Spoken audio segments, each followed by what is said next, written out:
stunningly beautiful as normal, as you would really expect in a Witcher game.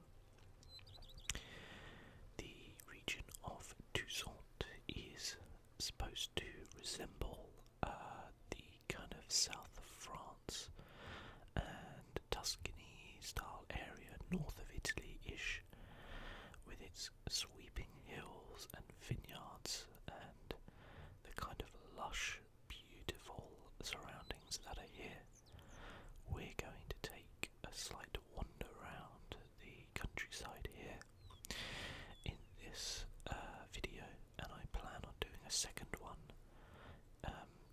for on the main city and the great palace of Toussaint, which we will see perhaps in the background a little bit later. The Witcher 3 Blood and Wine DLC came out fairly recently, towards the end of May, and I've just jumped into it. So far it is great. It's got a very different feel to the rest of The Witcher. The regular kind of areas that you play in The Witcher of Velen and even slightly Skellige feel quite war-torn, and there's a lot of kind of suffering in those areas. But Toussaint is very different. It's almost like a fairy tale around here. There are knight errants going around doing missions to try to win the hands of fair maidens. There are the peasants actually seem to have a fairly decent life here in Toussaint, and we have the regent here, the Duchess of Toussaint, who is not, well, actually seems to look after the well-being of her citizens. It's a very traditional land steeped in history and honour, and everybody here is expected to live up to that. Here we can see in the background the Grand Palace. If that doesn't say Disneyland, I don't know what will, but it's absolutely beautiful. The mountains in the background there as well just add to the whole thing. And we're just crossing the bridge here over this gorgeous looking river. The inn just coming up here is called the Cockatrice Inn. A cockatrice is a type of monster, which I'm sure I will probably come across in Toussaint at some point. But as we'll see in a minute, just the level of detail that goes into this is incredible. Now, there's only been one scene so far within this inn. I don't know if there'll be more, but you can just about see the level of detail on the walls with the people in here. It's absolutely stunning. It's what we come to expect from CD Projekt Red, the makers of The Witcher 3, but it's no less impressive when you go and see it. This would fit in well in the kind of English countryside, I'm sure, as well. The French and Italian countryside, the very rural areas. Even nowadays, you could perhaps see some inns just like that. You can see the peasants just going about their daily business here. Some of them are sewing, some repairing their carts, and just getting on with their daily lives, but they're not as war-torn as the peasants in Velen either. We can just see the weather here. I don't know if it ever changes, but it always seems to have this bright turquoise kind of sky, which just looks incredible. Very, very beautiful, and at night time as well, it also kind of just, the sky just lights up, and sunset, sunrise just show off some of the beauty of this game in total.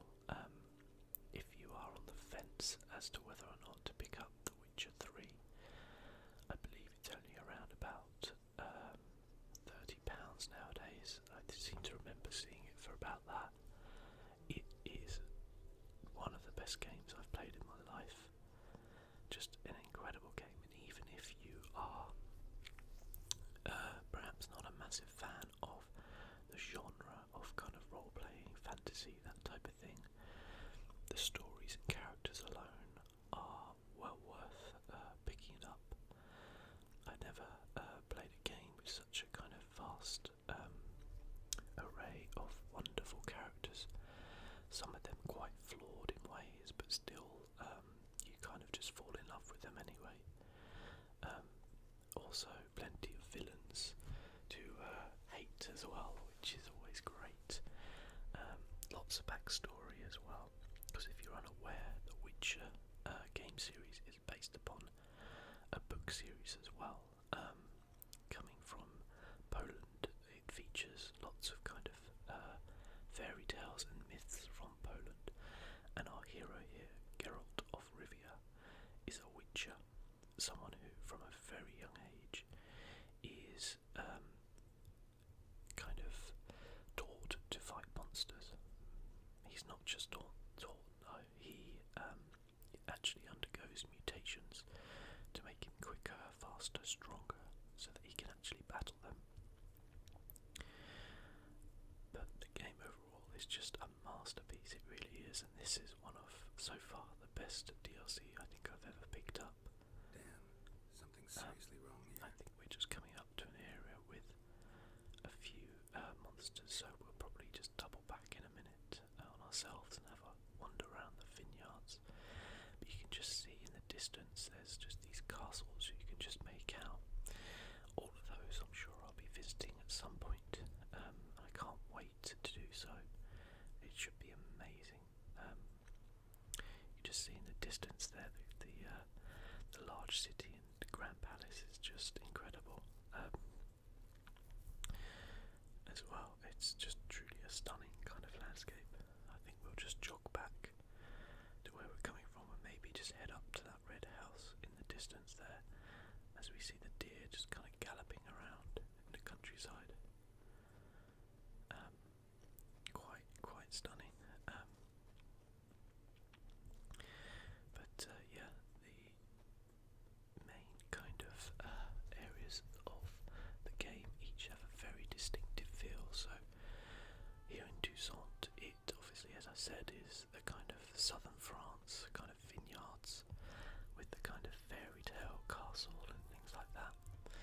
But you also have Velen, the kind of normal, I'd call, area where you spend a lot of the game, featuring the cities of Oxenfurt and Novigrad. That has a very, I think, kind of English countryside sort of feel. And then you have Skellige, which is quite Nordic in its kind of approach, I guess, with kind of these fjords and these big mountains and things like that. And you even have like Kermoen, which is I don't know perhaps where, but it's quite a mountainous region, maybe somewhere around the Alps or something like that. Kind of would feel at home there. So each area has its own distinctive feel. And while I think this is probably going to be the last Witcher game for quite some time, there's still areas within the books and within the lore that we haven't visited yet. And I hope someday that we will actually get to. Maybe not with Geralt here, but certainly I hope and I do believe there will be a Witcher 4 at some point. Perhaps they will do something along the lines of Mass Effect, where we obviously had Commander Shepard for the first 3, but then the new one is going to obviously feature a new kind of cast, and it would be nice, I think, to go around as somebody else, or even in a party kind of Dragon Age Inquisition style. Would be a lot of fun with the kind of sorcerers or kind of mercenaries that you actually pick up around and about. Would be quite fascinating, I think, to play a Witcher game in that style. But whatever CD Projekt Red do, I'm sure it will look and be fantastic. And in fact, their next game, which they're going to be bringing out probably not anytime soon, but it is coming, is called Cyberpunk 2077. Deus Ex style feel to what we've seen so far of it.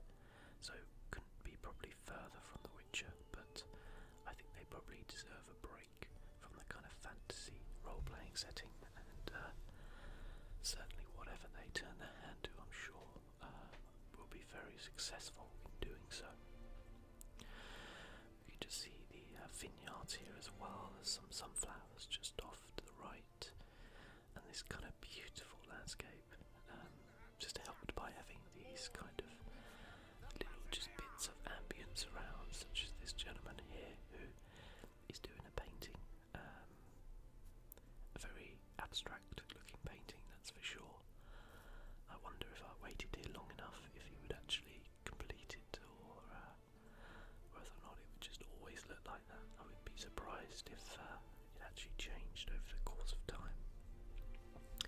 Such is this company's attention to detail within the game.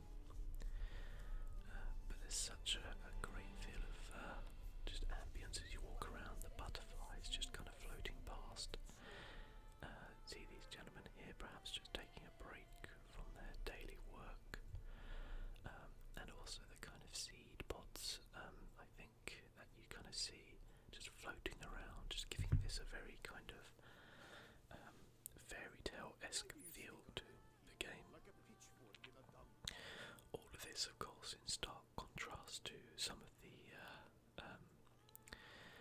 kind of storylines within the game, which have a real kind of Game of Thrones-esque style,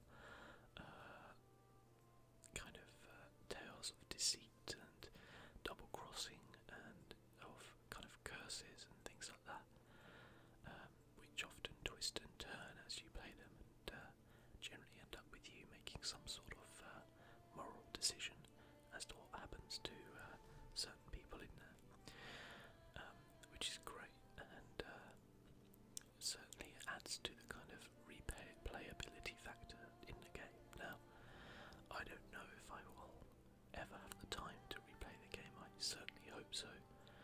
I'm already around about 150 hours in. I haven't completed the main quest yet, although I am pretty close, I believe. And I've still got to complete this DLC as well, which I'm sure will probably be another kind of 30-40 hours, judging on the size of the actual area it's in. So, if you're looking for value for money and want a game to maybe, really get your teeth into, then I don't think you could do any better than picking up this game. It's fantastic. Loads and loads of depth, loads of side quests, interesting characters to meet. It's pretty fantastic. You can just see in the distance, I was talking about earlier, these places which I can't wait to visit and just see the stories that they're going to tell, how they kind of came about, like those two peaks over there. I think those people were screaming because there's a monster just, you can just see in the distance there. I'll obviously just leave it alone as we do this little walkthrough. Just jog on a little bit to avoid it, but the castle just there in the distance as well. It's just incredible, the kind of areas. You kind of turn around and think that game companies nowadays, they didn't have to do an area this big, really, but they just tend to always exceed your expectations. In the past you can pick up bits of DLC for games which can be sort of 4 or 5 hours long, and you can be pretty happy with that for your kind of $10 or $15, because you're jumping back into a game you may have loved. But when you get a piece of DLC this size, which you could probably release as a game on its own, and would take somebody sort of 30-40 hours to completely finish, that takes some beating, I must admit. It's fantastic. You can just see down here as well, we've got a kind of forest area. I don't think we're actually going to go through that.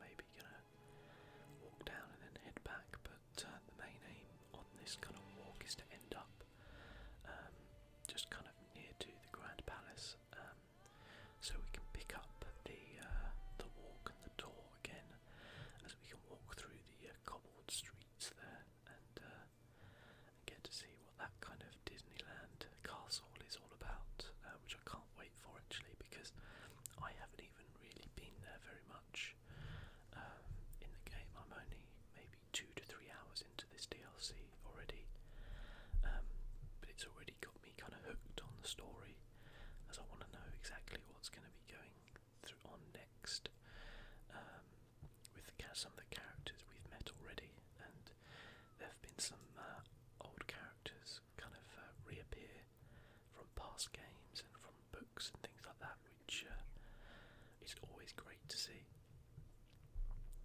I think we just walk down here. You can just see though the way the kind of landscape can change quite quickly from these kind of rolling hills and vineyards into the kind of dark forest we've got here, kind of almost like the Black Forest in Germany or something like that.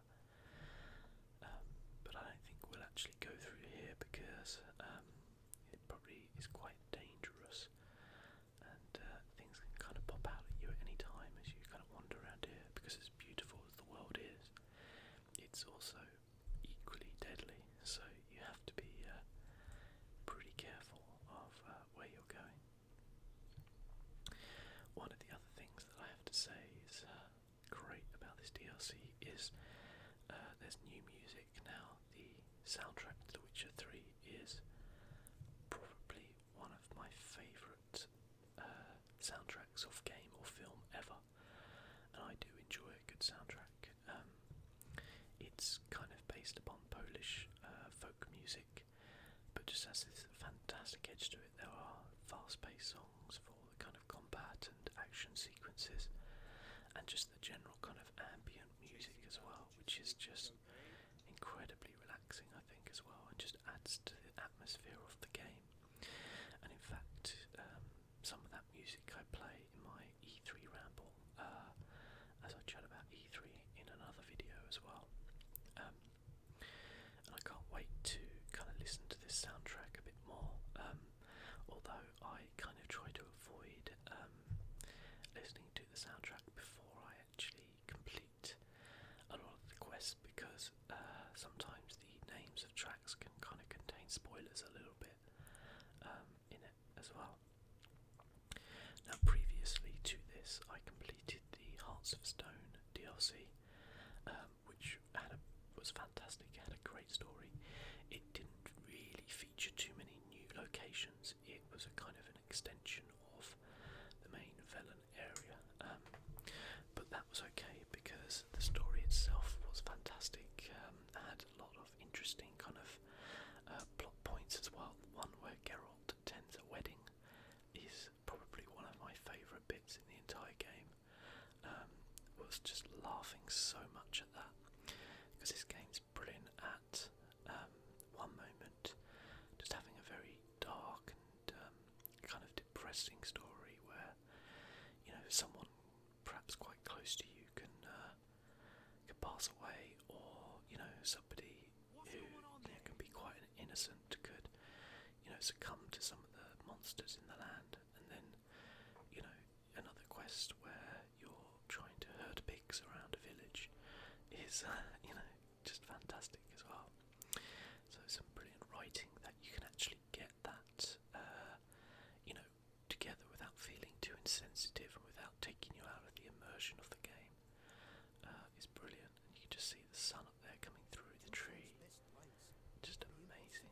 And I must admit, I'm fairly excited about the Skyrim remaster that's coming, but I think it would still take some beating to The Witcher 3 would take some beating for that to look as good as this game, I think, in just the grand scale. What's fantastic about this game as well is that there's barely any loading screens. We can wander around this entire countryside, into any of these castles, into any cave or house, all the way up into the grand palace up there, and there won't be one loading screen, which is quite incredible if you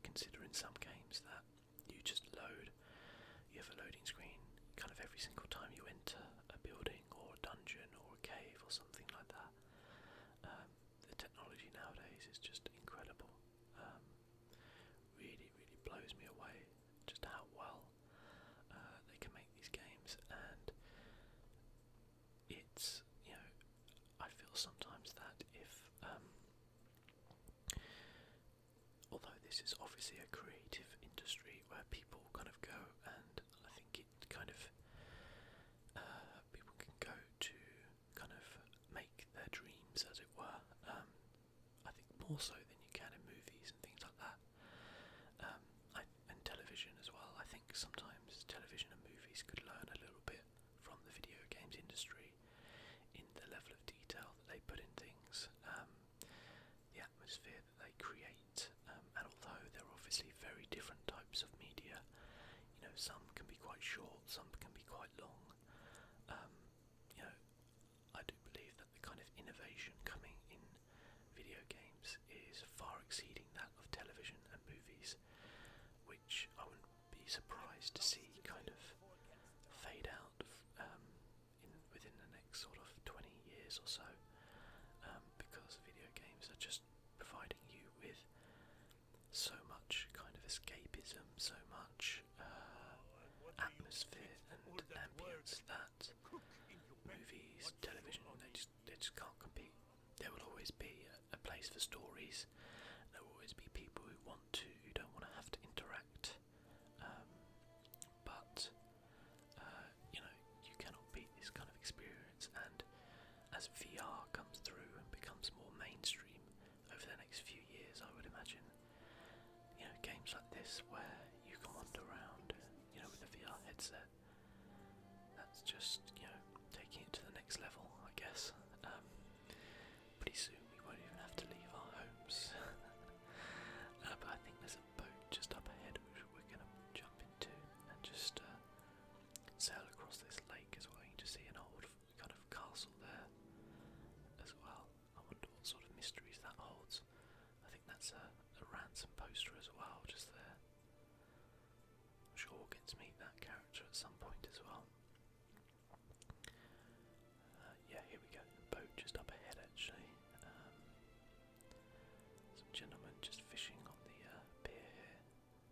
I wonder if anything's biting today. I hope they won't mind me just borrowing this boat. I'm sure they won't. I promise to take it back once we're done with it. Just have to remember the buttons to actually get the boat going. Here we go. And now we kind of just sail across this kind of fantastic lake, as we can just see the sun just kind of behind the Grand Palace there. And it just looks fantastic, doesn't it? I can't wait to kind of go exploring around the streets, see what there is around there. I'm sure it's just going to be amazing. Looks like there's this kind of docks up here, which is where I think we'll finish up our little tour. But you can just see there in the distance what definitely looks like a Disneyland style castle there as well. I'm sure there was some sort of influence there, although you do see similar type of castles around Europe as well, left over from the kind of Middle Ages, still standing today. You can see the kind of beautiful kind of docks here, just the attention to detail on just these kind of houses here, which at some point maybe there's no quest even around this area and you could easily just avoid, but the attention that the designers give to this game is just incredible. So I think we'll depart the boat here as we just see the sun setting behind there, and I think we'll just finish up here. So thank you ever so much for watching, guys. As always, it's much appreciated. Give it a like, subscribe if you want to as well, and I will see